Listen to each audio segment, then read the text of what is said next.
저는 감사로 만드는 행복이라는 제목으로 여러분들과 잠시 은혜를 나누기를 원합니다.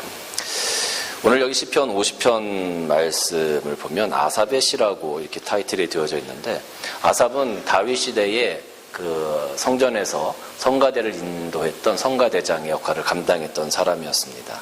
아마 하나님을 찬양하기에 합당한 사람이었고, 그래서 많은 시편을 지어서 하나님께 찬양할 때, 하나님께 예배드릴 때 사용했던 것으로 그렇게 생각이 되어집니다. 그런 아삽이 오늘 이 시편 50편을 통해서 하나님을 찬양했는데요.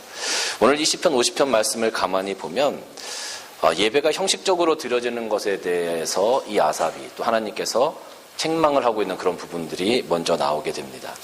8절에서 13절까지 말씀을 보면 뭐라고 되어져 있냐면, 나는 내 재물 때문에 너를 책망하지는 아니하리니 내 번제가 항상 내 앞에 있음이로다 라고 기록이 되어져 있습니다.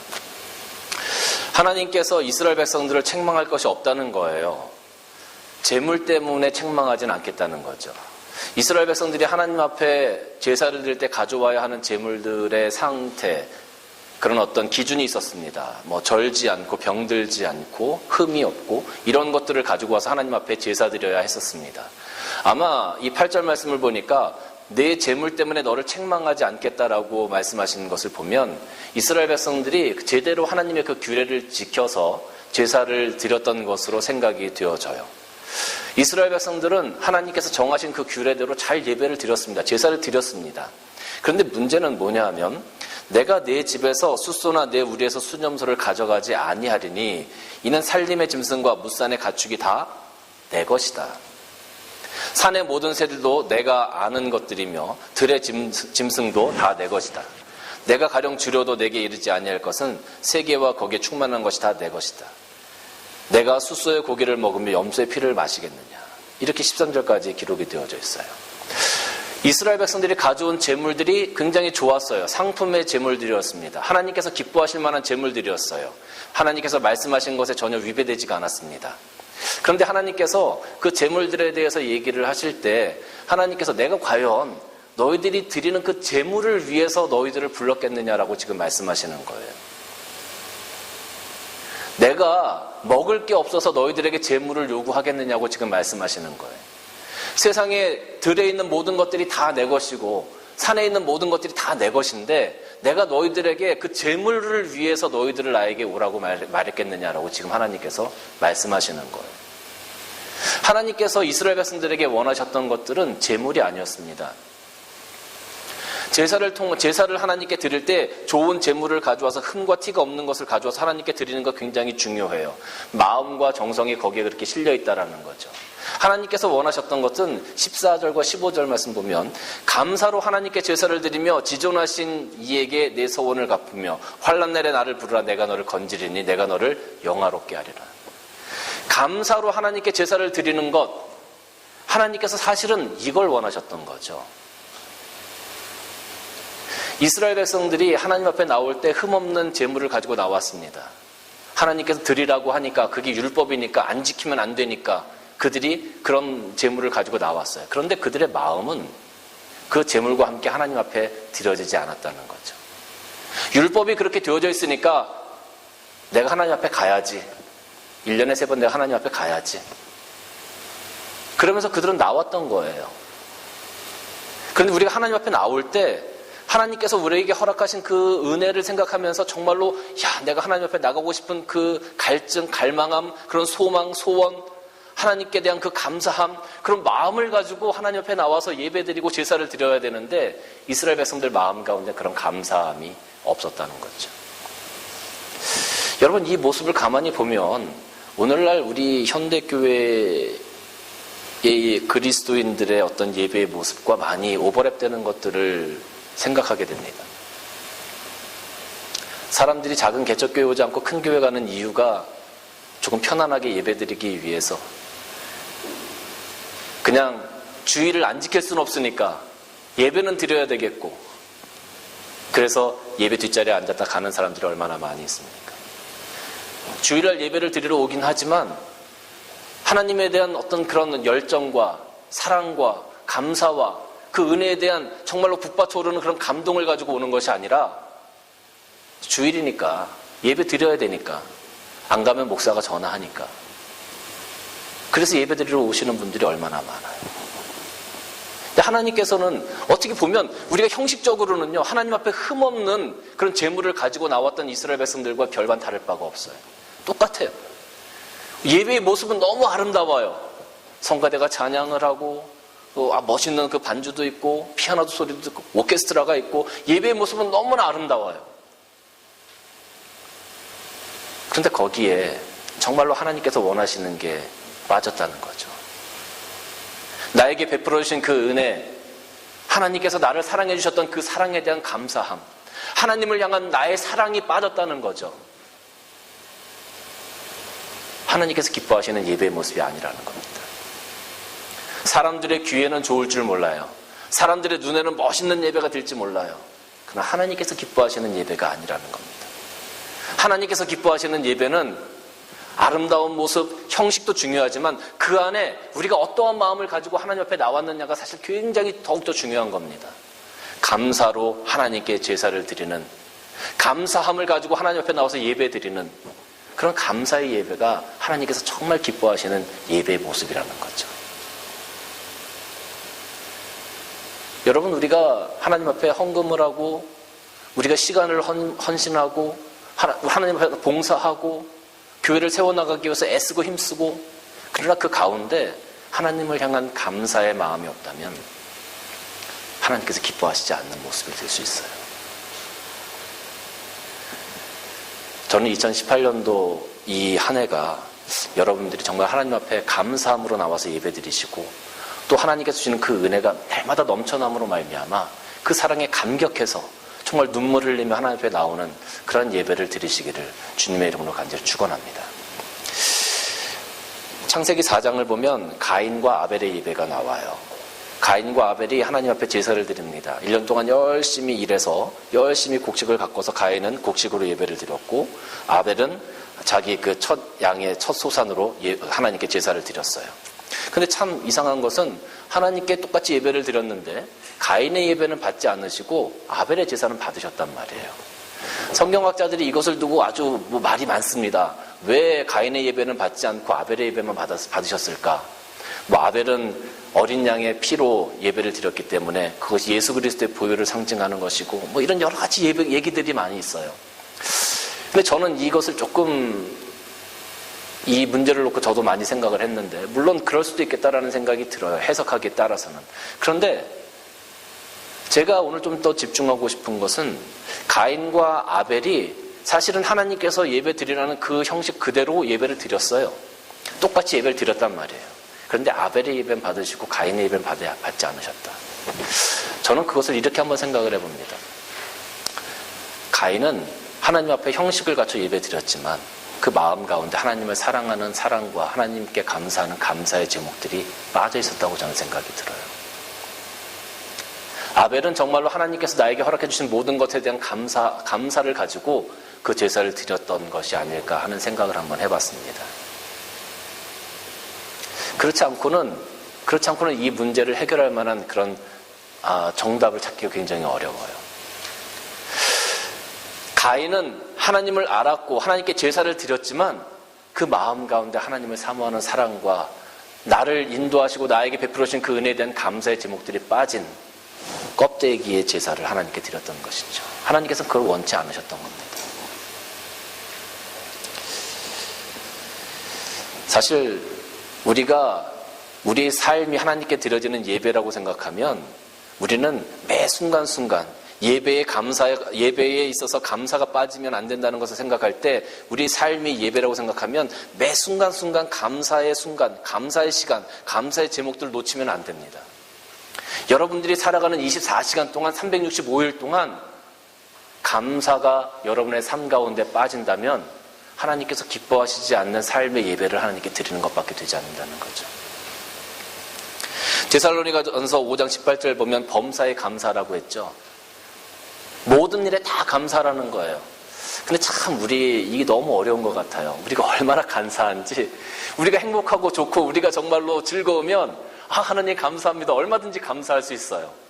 내 생활이 힘들고 일이 잘 풀리지 않고 내 몸이 병들고 내가 기도했던 것들이 이루어지지 않고 그러면 하나님께 감사하기보다는 오히려 낙심하고 불평하고 원망하게 되어지는 그런 경우가 얼마나 많이 있는지 몰라요. 하나님의 일을 위해서, 이 교회를 위해서, 하나님의 나라를 위해서 조금 더 봉사하고 헌신하는 것이 때로는 힘들고 어려울 때가 있어요. 근데 그럴 때라도 우리가 감사하면서 나가야 되는데 힘들고 어려우니까 감사가 잘 나오지 않는 거예요. 지난 금요일에 제가 하나님께 참 감사와 회개를 동시에 한 일이 하나 있는데, 제가 보통 금요일날 이제 잡지책이 나오니까 잡지에다가 전도지를 삽지하러 보통 갑니다. 근데 이번 주 금요일에도 이제 열심히 전도지를 준비해서 나갔어요. 나갔는데 보통 12시 반 정도 되면 잡지들이 이렇게 배포가 되어져요.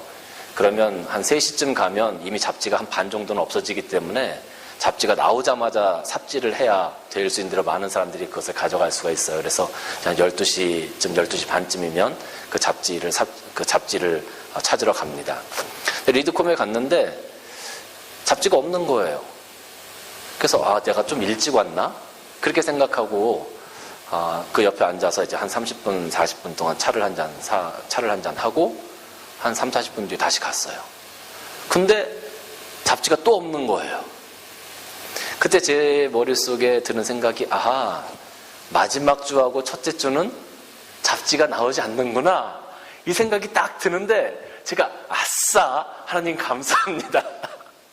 아싸 하나님 감사합니다. 금요일날 굉장히 더웠거든요. 그 더운데 이게 잡지를 막 햇볕 땡겨서 막 이렇게 삽질을 하다 보면 정말 이렇게 막 땀 범벅대고 허리도 아프고 좀 힘들긴 해요. 근데 어쨌든 하나님께서 이번 한 주간 넘어가게 하시는구나, 아싸 감사합니다 하고서 제가 막 차를 타고서 돌아오는데 얼마나 기쁘든지, 제가 그런 기쁨과 희열을 느꼈던 것이 20여 년 전에 그 대학교 다닐 때 수업을 들으러 막 들어갔는데 앞에 두 글자 휴강 이렇게 써 있을 때의 그 느낌, 아싸, 정말 그 느낌이었어요. 그래서 너무 좋고 너무 감사해서 막 집으로 오는데 제 머릿속에 이제 그런 질문이 하나가 들어오는 겁니다.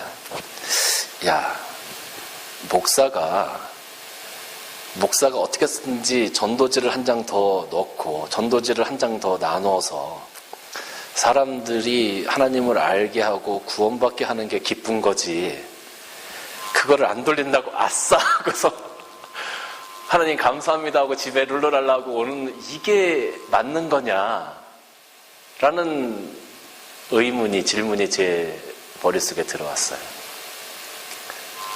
그러고 나니까 참 너무 부끄러운 거 있죠. 제 자신이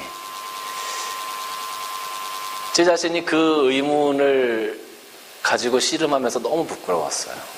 참, 아직도 멀었구나. 야, 유목사, 너 스스로 창피한 줄 알아야 돼. 너 아직도 멀었어. 하나님, 저는 아직도 멀었습니다. 저는 참 이렇게 연약하고 부끄러운 사람입니다. 제가 하나님께 그렇게 고백하면서 집에 돌아왔어요. 우리는 하나님의 일을 할 때 때로는 힘들고 어려운 일을 감당해야 되고 그것과 부딪힐 때도 있습니다. 근데 그럼에도 불구하고 우리는 사실 하나님께 감사해 하면서 그것을 감당해 나가야 하는데, 그렇게 하기가 굉장히 힘들다는 겁니다. 하나님께서 우리에게 하나님의 일을 감당할 때 기쁨보다 또 행복한 것보다 어려운 것들을 허락하시고 고난을 허락하실 때 우리는 더 그것에 감사할 수 있는 마음이 있어야 합니다. 왜냐하면 하나님께서 우리에게 영적 근육을 키우시는 훈련을 시키시는 것이기 때문에 그래요.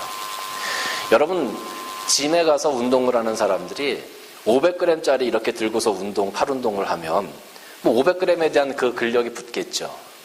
그런데 2kg짜리를 들고 운동을 하면 2kg의 근력이 붙을 겁니다. 500g이 더 많은 것들을 감당하겠습니까? 2kg가 더 많은 것들을 감당하겠습니까? 그러나 2kg의 아령을 들고 운동을 하면 이게 쉽지가 않아요. 굉장히 힘들고 아프고 고통스럽죠. 그 고난을 이겨내야만 그러한 사명, 더 큰 것들을 감당할 수 있게 되는 것 아니겠습니까? 하나님께서 우리에게 하나님의 사명을 감당해 나가고 때로는 우리에게 고난을 허락하시는 그 이유는 우리가 믿음의 용사로 단단히 서가도록 만들어 가시기 위해서 우리에게 그런 고난을 허락하시는 거예요.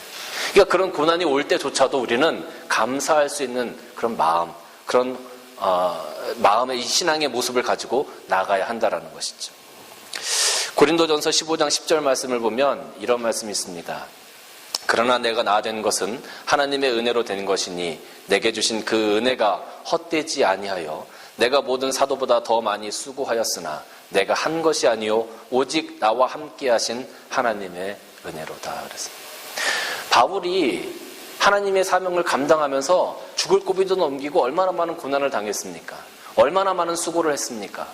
정말로 이 성경, 이 신약 성경에 나와 있는 대부분의 것들이 바울이 쓴 서신서잖아요. 바울의 사역이 얼마나 많았습니까? 예수님의 사도들보다 어떻게 보면 바울이 더 많은 수고를 했다고 할 수도 있어요. 그런데 그런 수고와 노고와 그 모든 것들을 감당했던 그 바울이 마지막에 내가 한 것이 아니 오직 나와 함께 하신 하나님의 은혜다. 하나님의 은혜다. 그러면서 그 모든 것에 대해서 감사하고 있는 모습을 발견할 수 있지 않습니까? 나에게 어떠한 부분, 나에게 어떠한 어려움이 온다 할지라도 하나님께서 나에게 주신, 하나님께서 나와 함께 하시는 은혜다라는 것을 우리가 생각하면 우리는 감사할 수밖에 없는 겁니다. 사람들은 내가 힘들고 어려울 때 하나님께서 나와 함께 하시지 않는다고 생각해요. 하나님께서 나를 향하신 계획이 없으시다고 생각해요. 그러니까 감사할 수가 없는 거예요. 힘들고 어렵든 좋든 행복하든 하나님께서 나와 함께 하시는 순간순간을 바라볼 수 있는 사람들은 항상 감사할 수 있는 거죠. 한 그룹의 사람들이 산을 오르고 있었습니다. 그 산을 오를 때 가이드와 함께 산을 올라가고 있었는데 산 중턱쯤 갔더니 비가 막 내리기 시작하는 거예요. 먹구름이 막 몰려와서 비가 막 내려옵니다. 그러니까 이 사람들이, 이 여행객들이 이렇게 비가 오는데 우리가 산을 올라갈 수 있겠습니까? 그만 이쯤에서 포기하고 내려가는 게 어떻겠습니까? 사람들이 다 그렇게 얘기해요. 그런데 단 한 사람, 아닙니다. 우리가 조금 더 올라가야 됩니다. 라고 이야기하는 사람이 한 사람 있었는데 그 사람은 바로 가이드였어요. 그 길을 수십 번, 수백 번 오르락내리락 했던 그 가이드가 올라가자고 얘기하는 겁니다. 그러니까 사람들이 자기들은 너무 힘들고 어렵고 이런 상황 가운데 등산한다는 것이 말이 안 되니까 내려가고 싶은데 가이드가 막 고집을 부려서 올라가자고 하니까 어쩔 수 없이 그 가이드의 발걸음을 따라서 올라갔어요. 그런데 한 10분쯤 올라가고 나니까 비가 다 그치고 해가 쨍 하고 나는 거예요. 그리고 자기들의 발밑을 봤더니 먹구름이 자기들 발밑에 이렇게 있었습니다. 사랑하는 성도 여러분, 고난이 온다고 할 때 그 고난 때문에, 그 어려움 때문에 낙심하고 그것을 포기하게 되면 하나님에 대한 감사의 제목들을 잃어버리기가 쉽습니다. 그러나 그것을 뚫고 나아갈 때, 하나님과 함께 한 걸음 한 걸음 옮겨 나아갈 때, 그리고 하나님께서 이 순간 나와 함께 하시고 하나님께서 나를 인도해 나가신다는 것을 믿음의 눈으로 바라보는 사람들은 늘 감사할 수 있게 되어지는 겁니다. 그리고 그것을 넘어가면 하나님께서 주시는 은혜와 축복이 우리를 기다리고 있다는 것을 우리는 분명히 알아야 합니다. 제가 연말에 감사에 대한 책들을 몇 권 이렇게 뒤껴봤습니다. 감사의 힘이라는 넬슨이 쓴 감사의 힘이라는 책, 또 감사의 효과, 존 디마티니가 쓴 감사의 효과라는 책이 있었는데 그 책들을 제가 좀 봤어요. 이 사람들은 심리학자들이고 사회학자들입니다. 근데 이 사람들이 쓴 책들, 이 감사에 대한 책들을 바라볼 때 공통적으로 이야기하는 것들이 있어요. 그것이 무엇이냐면 감사를 하면 스트레스가 준다는 거예요. 감사를 하면 스트레스가 줄고 행복한 삶을 살아갈 수 있다는 것이 그 책들의 공통적인 이야기였습니다. 그 예로 심장질환병을 가지고 있는 두 그룹의 사람들을 놓고 실험을 했는데 한 그룹에는 감사하게 하고 한 그룹은 그냥 생활하게 했어요. 근데 감사를 했던 그 그룹의 사람들이 스트레스 지수가 줄고 우울증이 줄어들고 잠도 더 잘 자고 염증도 줄어들었다라는 그런 실험 결과를 발표를 했습니다. 이제는 세상에 있는 사람들조차도 감사를 하면 어떤 효과가 있다는 것을 우리들 알고 있어요. 그래서 이런 책들을 만들어내고 있습니다. 사랑하는 성도 여러분, 하나님께서 우리에게 원하시는 것은 물질이나 헌신이나 어떤 형식적인 예배가 아니죠. 하나님께서 우리에게 원하시는 것은 내 스스로 순간순간 감사할 수 있는 감사의 입술, 또 감사할 수 있는 그런 마음, 믿음, 그것을 하나님께서 우리에게 원하시는 겁니다. 여러분의 삶이 이제 2018년도에는 이런 감사의 삶으로 충만케 되어지고 또 그 감사를 통해서 하나님과 날마다 더 가깝게 다가가는 여러분들이 되시기를 주님의 이름으로 간절히 바랍니다. 감사가 영어로 뭡니까? 감사가 영어로 뭐죠? 다들 너무 이렇게 어려운 질문이 아님에도 불구하고 thanks. 생각하다가 뭡니까? think. think와 think의 어원이 같다는 걸 여러분 아십니까? 같은 어원을 가지고 있어요. 우리가 오늘날 하나님께서 나에게 베풀어 주신 그 은혜, 하나님께서 나에게 베풀어 주신 그 축복을 생각하다 보면 감사의 제목들이 나오게 됩니다. 여러분에게 하나님께서 베풀어 주신 은혜가 얼마나 많이 있습니까? 그것을 한번 생각해 보시기를 바랍니다. 그리고 2018년도에는 늘 감사하는, 여러분의 삶을 통해서 하나님께 헌신되어지고 하나님께 인정받게 되어지는 여러분들 되시길 바랍니다. 많은 사람들은 행복하기 때문에 감사하려고 그래요. 행복하기 때문에 감사하려고 그래요. 그런데 우리는 감사하기 때문에 행복한 사람들이 되어야 될 것 같아요. 감사는 불행도 행복한 것으로 만들고 낙심도 소망으로 만드는 힘이 있습니다. 하나님께서 주신 감사의 힘, 그것을 잘 느끼시고 활용하셔서 이제 2018년도에는 하나님만 바라보고 날마다 감사의 삶을 드릴 수 있는 여러분들이 되시기를 바라요.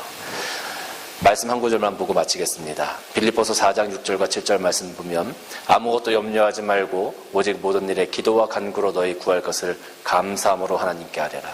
그러면 모든 지각에 뛰어난 하나님의 평강이 그리스도 예수 안에서 너희 마음과 생각을 지키시리라.